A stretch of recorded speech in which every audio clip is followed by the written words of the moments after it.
ఇంతవరకు చక్కగా అన్ని విషయాలు పరిపూర్ణంగా వినడానికి మనకి శక్తిని ఆసక్తిని అనుగ్రహించిన దేవునికి మహిమ కలుగును గాక. హల్లెలూయా. ఈ దినం మనం ఎన్నటికీ మర్చిపోలేని శుభదినమే. దేవునికి స్తోత్రం కలుగును గాక. అందుకనే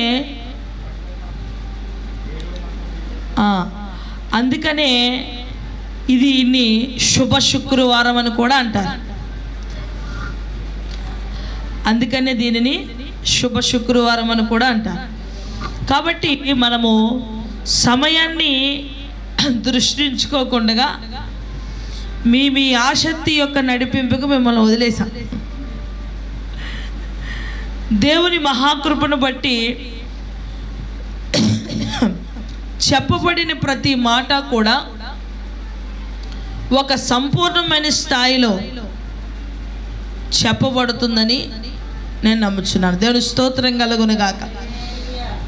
చివరిగా అన్ని మాటలు చక్కగా విన్నాం. చివరి మాట మాత్రం చాలా విలువైన మాట. ఒకసారి వెలిగింపబడడం, మన ఆత్మను దేవునికి అప్పగించడం.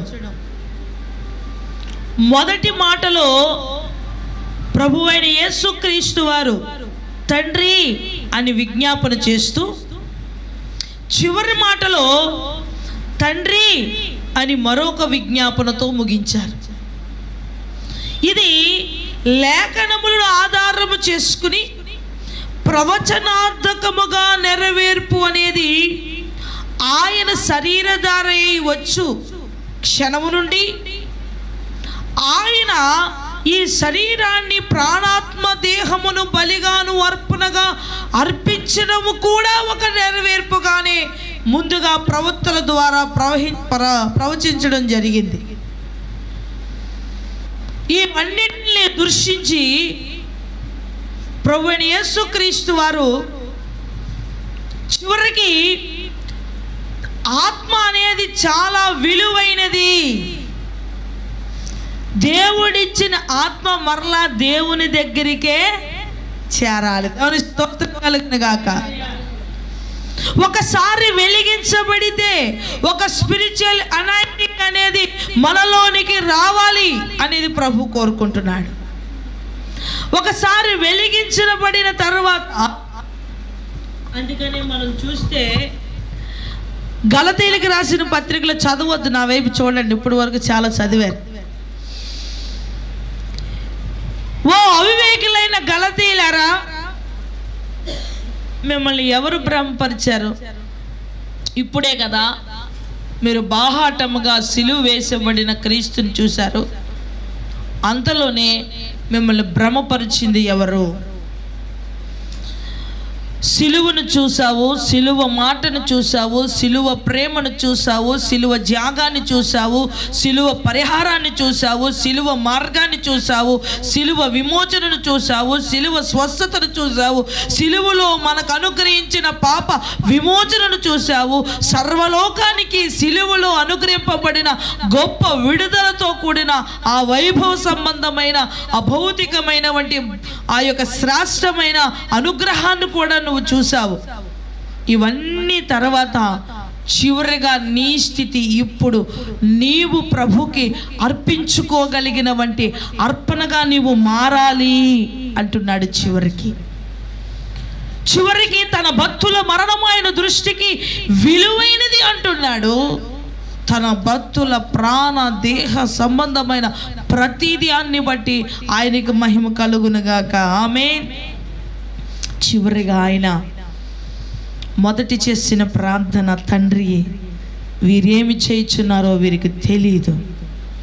చివరిగా ఆయన తండ్రి నా ఆత్మను నీ చేతికి అప్పగిస్తున్నాను అని ప్రార్థన చేశాడు.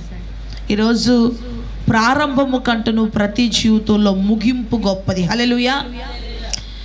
ఇప్పుడు ఈ ముగింపు జీవితంలో ధైర్యముగా ప్రభువా నీ నిత్య జీవము వరకు నేను నడుస్తున్నాను, నా ప్రాణాత్మ దేహ సంబంధమైన ఆత్మ నీ యొక్క పరిపూర్ణతకు కొరకు సిద్ధపరుస్తున్నాను, నేను ఆరిపోలేదు, నేను మరలా సిలువ వేసే స్థితిలో నేను లేను అని నీవు చెప్పుకోగలిగే స్థాయి కోసం ప్రభు చూస్తున్నాడు.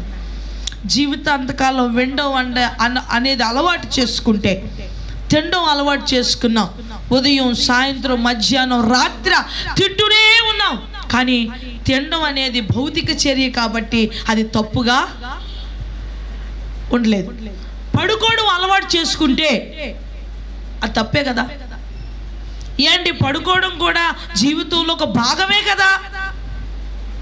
మరి పడుకుంటే తెల్లవారులు రాత్రి పగలు కూడా పడుకుంటే ఎందుకు తప్పు అవుతుంది అంటే, లేదు దానికి ఒక నిర్ణీత సమయం ఉంది కాబట్టి అప్పుడే వారు ఎవరైనా పండుకోవాలి. అలాగే జీవన ప్రయాణానికి వెలిగించబడడం అనేది ఒక ప్రాథమికమైనది. ఆత్మ దేవుని దగ్గరికి వెళ్ళాలి అంటే ఈ భౌతిక చర్యలో నలగొట్టబడి పెనుగులాడబడి వెలిగించబడి తండ్రి తన ఆత్మను దేవుడు ఎలాగైతే ఎక్కడి నుంచి వచ్చిందో అక్కడ తీసుకుని వెళ్ళాడు. ఈరోజు ఈ సశరీరుడుగా వచ్చిన ఆయన శరీర సంబంధమైన బలి అర్పించబడిన తర్వాత మనకు చూపిస్తున్నటువంటి భాగ్యం ఏమిటి?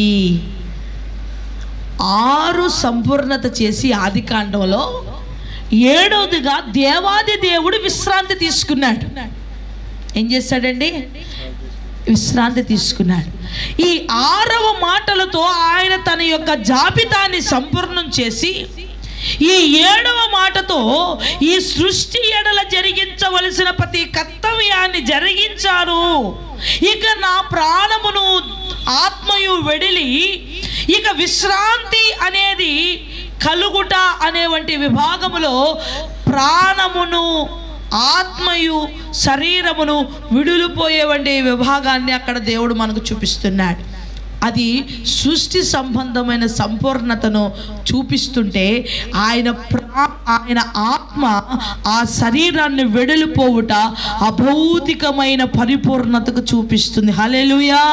అభౌతికమైన సంబంధమైన స్పిరిచువల్ జీవితానికి, వెలిగింపబడు జీవితానికి ఆ ఆత్మ మరలా మనందరి మీద పరిశుద్ధాత్మగా అల్లాడుటకు మరలా తండ్రి యొద్ద నుంచి నేను మీ యొద్దకు ఎంత లింకెడ్గా ఎంత పరిపూర్ణంగా ఉందో మనం అర్థం చేసుకోవాలి. కానీ చాలామంది దేవుని యొక్క దృష్టిని వెరితనంగాను వేలాకోలంగాను చూస్తూ ఉన్నారు. కాబట్టి పరిశుద్ధాత్మ దేవుణ్ణి దుఃఖపరిచిన వారికి ఇహమందు పరమందు కూడా క్షమాపణ లేదు. ఇది తాత్కాలిక జీవనమని, ఇది ఈ గుడారము అద్దె గుడారమని.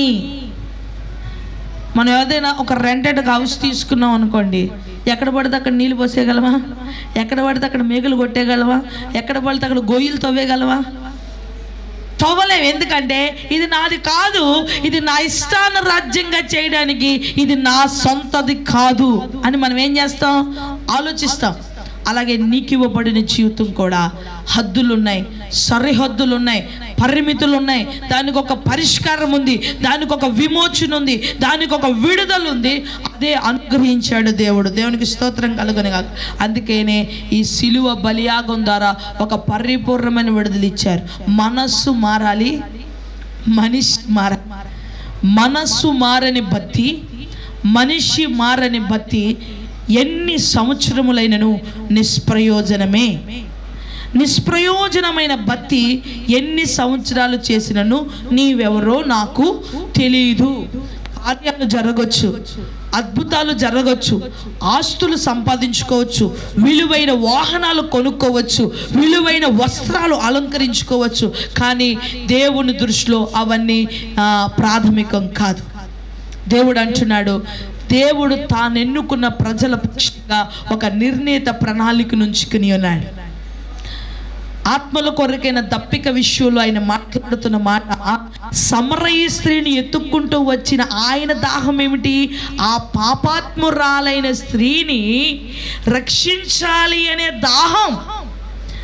ఆ దాహం వల్ల ఎవరికి ట్రాన్స్ఫర్ అయింది? ఆ సమరయ స్త్రీకి ట్రాన్స్ఫర్ అయింది. ఆ భౌతిక దాహం అనే కొండని పాడేసి స్పిరిచువల్ దాహం అనే వంటి దప్పికను తీసుకుని వీధులంట పరిగెడుతూ అందరికీ స్వార్థ ప్రకటించి వాళ్ళందరినీ క్రీస్తు వైపుకు నడిపించింది. ఈరోజు నీవు కాళ్ళు బాగపోతే ఒక మాట, చెవు బాగపోతే ఒక మాట, ఇంట్లో బాగపోతే ఒక మాట, కడుపులో బాగపోతే ఒక మాట, పక్కింటోలో బాగపోతే ఒక మాట, ఎదురింటోలో ఒక మాట, ఫోన్లో ఎవరైనా ఏదైనా ఉంటే ఒక మాట, తల్లి మాట్లాడితే ఒక మాట, పిల్ల మాట్లాడితే ఒక మాట, భర్త మాట్లాడితే ఒక మాట, రకరకాల మాటలు ఇవన్నీ. జీవితంలో మనం స్టెబిలిటీ కలిగి ఉండాలి, స్థిరమైన మనస్సు కలిగి ఉండాలి. మనం ఏది చెప్పి ఉన్నామో అది మన జీవితంలో స్థిరపరచబడిన వారమై ఉండాలి. దేవునికి స్తోత్రం కలుగును గాక. కాబట్టి ఈ శుభ అనుగ్రహాన్ని దేవుడు మనందరి జీవితానికి అనుగ్రహించాడు. హల్లెలూయా. మనం రోషన్ కలిగిన వారమై ఉన్నాం. ప్రతిష్టకు ఉన్న విగ్రహాల మీద ఉన్న రంగులన్నీ వెలిసిపోయే దినాలు. ఆయనకి ఒకవేళ మీరు చూడొచ్చు, ఒకవేళ డబ్బు ఉండడం, ఆస్తి ఉండడం, అంతస్తు ఉండడం, ఇవన్నీ కూడా పేక మేళల వలె కూలిపోతాయి. దేవుడు వాక్యం అంటుంది, మీకున్న ధనము తుప్పు పట్టిపోతుంది, మీకున్నది చెదలు పట్టిపోతుంది. ఎందుకో తెలుసా? అది ప్రయోజనకరము కాదు. కొన్ని రోజులకి అది ప్రయోజనకరము కాదంటున్నాడు ఆయన. ప్రయోజనకరమైనది ఏమిటి అంటే దేవుని కృప, హల్లెలూయా, దేవుని విడుదల, దేవుని స్వస్థత, దేవుని విమోచన, దేవుని గొప్ప కార్యమే. ఆ సిలువ మీద ఆయన మరణించిన తర్వాత ఆయన సిలువకు వేలాడుచుండగా అప్పుడు ఆయన చనిపోయాడా? ఆయన ఎముకలలో ఒక్కటైనా విరగలేదని వాక్యం చెప్తుంది లేఖనం ప్రకారంగా.